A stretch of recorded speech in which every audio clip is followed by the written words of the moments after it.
Assalamualaikum warahmatullahi wabarakatuh. Kami dari kelompok 8 yang beranggotakan 1. Rena Nurhudayanti, 2. Ririn Rindayani, 3. Siti Nuraisyah Pratama Bintang akan menjelaskan tentang paragraf.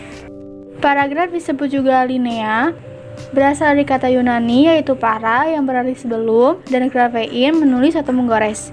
Terdiri dari pikiran, gagasan, atau ide pokok yang dibantu dengan kalimat pendukung. Secara umum, paragraf adalah seperangkat kalimat yang membicarakan suatu gagasan atau topik. Ciri-ciri paragraf. Yang pertama, pada kalimat pertama atau utama, paragraf harus masuk agak ke dalam dengan beberapa ketukan spasi. Atau kalau di laptop itu biasanya ada tab. Yang kedua, paragraf biasanya digunakan sebagai pikiran utama dalam sebuah kalimat atau topik.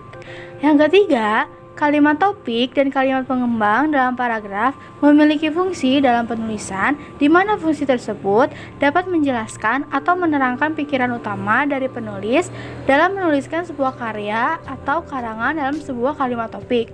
Yang keempat, memakai sebuah kalimat penjelas dalam tulisan, di mana kalimat penjelas tersebut berisikan tentang kedetailan dari kalimat topik. Selanjutnya akan dijelaskan oleh Ririn Rindayani.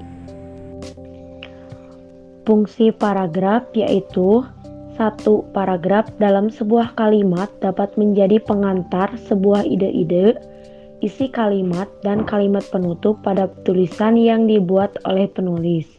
2. Mencurahkan suatu perasaan dan pemikiran penulis dalam sebuah karya atau kalimat dalam bentuk tulisan yang dibuat secara logis dan dapat diterima oleh pembaca. 3. Paragraf dalam membantu pembaca untuk memahami segala sesuatu mengenai isi dan topik dalam sebuah tulisan. 4. Memudahkan penulis untuk menyusun ide-ide tentang tulisan yang akan dibuatnya. 5. Dapat membantu penulis dalam mengembangkan gagasan-gagasan atau ide dari segala sesuatu yang berhubungan dengan topik yang ingin ditulis menjadi sebuah karya tulis.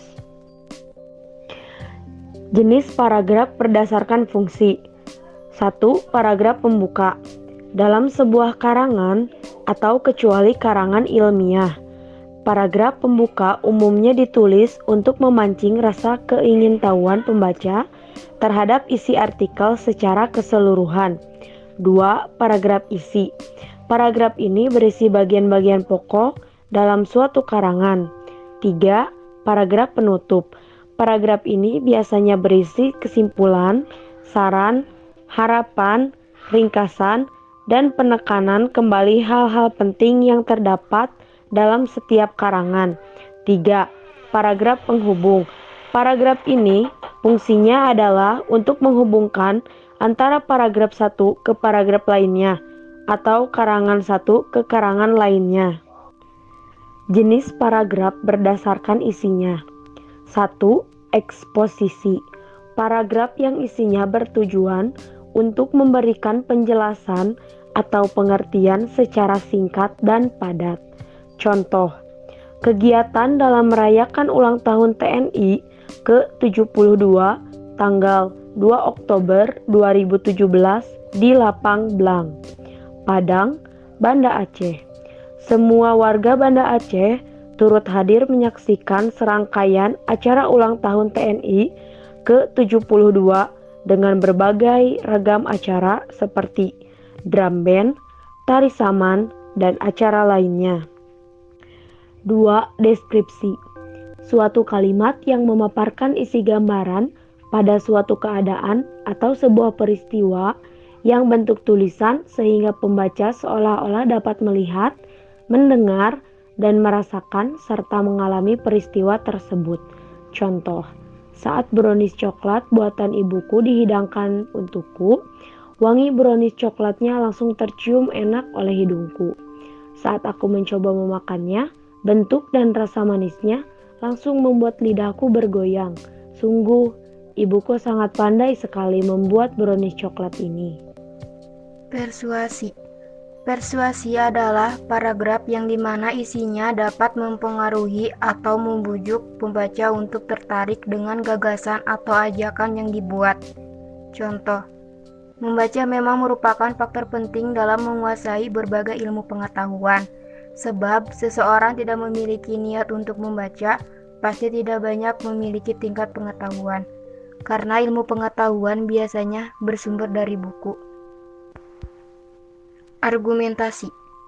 Argumentasi adalah suatu kalimat paragraf di mana isinya dapat meyakinkan pembaca sehingga memperoleh dan menerima gagasan dalam sebuah karya yang ditulis oleh penulis. Contoh, membaca memang merupakan faktor penting dalam menguasai berbagai ilmu pengetahuan. Seorang penasihat hukum pasti selalu membaca buku-buku yang terkait dengan hukum. Sebab jika tidak membaca buku hukum, ia akan merasa kesulitan dan tidak tahu apa saja pasal-pasal yang tertera di buku hukum. Narasi. Narasi adalah suatu kalimat paragraf di mana isinya menceritakan suatu peristiwa atau sebuah masalah, sehingga membuat pembaca menjadi terhibur atau terharu. Contoh, beberapa hari yang lalu kami pergi ke sebuah pusat wisata yang berada di Jakarta. Kami pergi dengan 2 mobil pribadi. Mobil kami melaju cukup cepat secara beriringan dengan mobil lainnya. Perjalanan menjadi sangat menyenangkan. Semua orang tampak gembira. Cahaya sinar matahari menyinari kami sehingga membuat pemandangan dari dalam kacamata mobil cukup indah. Jenis paragraf berdasarkan letak gagasan utama. Paragraf deduktif. Paragraf deduktif adalah paragraf yang gagasan utamanya terletak di awal paragraf. Gagasan utama atau pokok persoalan paragraf dinyatakan dalam kalimat pertama. Contoh, satu-satunya di bidang pembangunan yang tidak mengalami imbas krisis ekonomi sektor-sektor di bidang pertanian. Misalnya, perikanan masih meningkat cukup mengesankan, yaitu 6,65%. Demikian pula perkebunan yang meningkat 6,46%. Walaupun terkena kebakaran sepanjang tahun, sektor-sektor kehutanan masih tumbuh 2,95% secara umum. Kontribusi dari sektor-sektor pertanian terhadap produk domestik bruto atau PDB meningkat dari 18,07% menjadi 18,04%. Padahal selama 30 tahun terakhir, pangsa sektor pertanian merosot dari tahun ke tahun. Paragraf induktif. Paragraf induktif adalah paragraf yang gagasan utamanya terletak di akhir paragraf. Mula-mula dikemukakan fakta-fakta ataupun uraian-uraian. Kemudian, fakta-fakta tersebut digeneralisasikan ke dalam sebuah kalimat. Contoh, baik di Indonesia maupun di negaranya sendiri, Shinshin tidak dianggap sebagai role model yang baik buat anak-anak. Protes pun bermunculan. Ruang surat pembaca di koran-koran dipenuhi dengan keberatan para orang tua terhadap komik yang laris manis itu. Umumnya, surat itu datang dari kalangan ibu. Menurut mereka dalam suratnya, kelakuan negatif Shinshin ternyata diikuti oleh anak-anak.